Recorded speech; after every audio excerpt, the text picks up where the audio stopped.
Hello நண்பா, இன்றைக்கான வீடியோவில் எது பார்க்க போகிறோம்னா நவம்பர் 15 அன்றைக்கி தேட்டரில் ரிலீஸ் ஆகிருக்கிற மூவி தான் கிளாடியேட்டர் 2. இந்த படம் தமிழ் டபுள்யூயும் அவைலபிளாக இருக்குது. இந்த படம் ரிலீஸ் ஆயிருக்கு. இந்த படத்தோட ரிவ்யூ பார்க்குறதுக்கு முன்னாடி நம்ம சேனல் சப்ஸ்கிரைப் பண்ணாதீங்க, மறக்காம சப்ஸ்கிரைப் பண்ணி வச்சுக்கோங்க. வாங்க வீடியோக்குள்ளே போகலாம். கிளாடியேட்டர் 2 படம் பார்க்குறதுக்கு முன்னாடி நீங்கள் ஃபஸ்ட்டு கிளாடியேட்டர் 1 பார்த்துருக்கணும். இந்த கிளாடியேட்டர் 1 பார்த்தீங்கன்னா ஒரு சூப்பரான படம், ஒரு ஐகானிக்கான படம், ஹாலிவுட்லேயே ரிலீஸ் ஆன ஒரு பெஸ்ட்டான மூவின்னு சொல்லலாம். ஸோ அந்த மூவியை செக் அவுட் பண்ணிவிட்டு அடுத்த மூவி பார்த்தா தான் உங்களுக்கு புரியும். ஏன்னா இது பார்த்தீங்கன்னா அதோட கண்டினியூஷனாக தான் இந்த நெக்ஸ்ட் பாட்டும் எடுத்திருக்காங்க. சேம் வார் கேட்டகரியிலான ஒரு மூவி.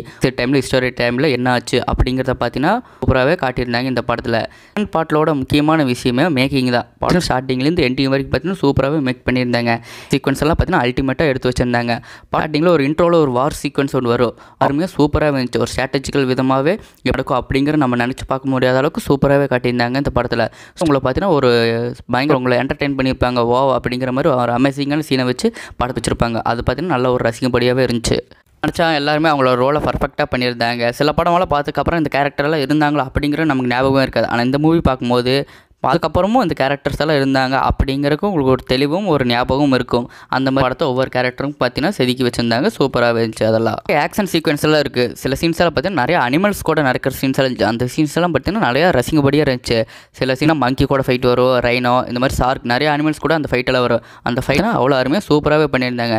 டிராஃபிக் ஒர்க்ஸ் எல்லாம் பார்த்தீங்கன்னா அவ்வளோ அருமையாக இருந்துச்சு. விஎஃப்எக்ஸ் எல்லாம் பர்ஃபெக்டாக இருந்துச்சு, எந்த குறையும் சொல்கிற மாதிரி இல்லை. ஆனால் என்ன சொன்னீங்கன்னா அந்த ஏன்சியன் டைம்ஸ்லாம் பார்க்கும்போது பார்த்தீங்கன்னா சில இடங்கள்லாம் வெவ்வேறு மாதிரி இருக்கும். பட் இது கம்ப்ளீட்டாக செட்டாக போட்டனால கொஞ்சம் இது வித்தியாசமாக நல்லா தெரிஞ்சு அப்படி தான் இருக்கும் அப்படின்னு சொல்லிட்டு நம்மளால் பர்ஃபெக்டாக சொல்ல முடியாது. பட் ஒரு மேக்கிங்கில் ஒரு சூப்பராகவே காட்டியிருந்தாங்க. மற்றபடி எல்லாமே நல்லா இருந்துச்சு. இந்த படத்தில் சில இடத்துல பார்த்தீங்கன்னா சில லென்த்தியான டைலாக்ஸ் எல்லாம் வச்சிருப்பாங்க. அது எதுக்காகனா நம்ம கேரக்டர் டெவலப்மெண்ட், அதாவது கேரக்டரை பார்த்தீங்கன்னா இன்ட்ரடியூஸ் பண்ணுறதுக்கும் டெவலப்மெண்ட்டுக்காக மட்டும்தான் அது வச்சிருக்காங்க. அது பார்த்தீங்கன்னா உங்களுக்கு ஒரு லைட்டாக ஒரு ஃபீலாக இருக்கும். பட் பார்த்தீங்கன்னா உங்களுக்கு ஓகேவாக தான் இருக்கும்.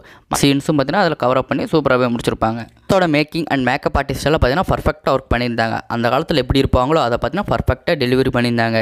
ஒரு சீன்ஸும் டவுட் வராத அளவுக்கு சூப்பராகவே பர்ஃபெக்டாக நடிச்சு கொடுத்துருந்தாங்க. பட் பெஸ்ட்டாகவும் ஒர்க் பண்ணியிருந்தாங்க. விஷுவல்ஸ் ஆகட்டும், விஎஃப்எக்ஸ் போட்டது, தேவையான action sequence and dialogue delivery எல்லாமே பார்த்தீங்கன்னா பர்ஃபெக்டாக இருந்துச்சு. அதனால் கழிச்சு ஒரு சூப்பரான படம் பார்த்த மாதிரி ஒரு ஃபீல் ஆச்சு இந்த கிளாடியேட்டர் 2. கோவா படத்துக்கு போகிறதுக்கு பதிலாக இந்த கிளாடியேட்டர் 2 போய் செக் அவுட் பண்ணி பார்க்கலாம். அதுக்கு முன்னாடி நீங்கள் ஃபஸ்ட் பாட்டு போய் பாருங்க. வாட்சிக்காக இருக்கும். மேக்கிங்னா என்ன, கதை எப்படி கொண்டு போகணும், ஒரு கேரக்டர் டெவலப்மெண்ட்னா எப்படி இருக்கணும் அப்படிங்கிறது பார்த்தீங்கன்னா இந்த படத்தை பார்த்து நீங்கள் தெரிஞ்சுக்கலாம். அவ்வளோ அருமையாக பர்ஃபெக்டாக கட்டியிருந்தாங்க இந்த படத்தில். கிளாடியேட்டர் 1 பார்த்தீங்கன்னா உங்களுக்கு ஒரு சூப்பரான மூவி. நீங்கள் அதை இதை பாருங்கள், ஒர்த்து வாட்சிங்காக இருக்கும். கிளாடியேட்டர் மூவி தமிழ்நாட்டில் நிறைய தேட்டர்ஸில் அவைலபிளாக இல்லை. சில தேட்டர்ஸ் எல்லாம் பார்த்தீங்கன்னா கங்குவா, அமரன் மட்டும்தான் ஓடிட்டு இருக்குது. நீங்கள் எந்த தேட்டரில் நல்லா ஓடுதோ அந்த தேட்டரில் போய் தாராளமாக செக் அவுட் பண்ணி பாருங்கள். இந்த கங்குவா படத்துக்கு போகிறதுக்கு பதிலாக நீங்கள் இந்த படத்துக்கு தாராளமாக செக் அவுட் பண்ணி பார்க்கலாம். ஒர்த்து வாட்சிங்காக இருக்கும். இந்த கிளாடியேட்டர் 2 பார்த்தீங்களா இல்லைன்னு சொல்லி கமெண்ட் செக்ஷனில் சொல்லுங்கள். Tata, bye by.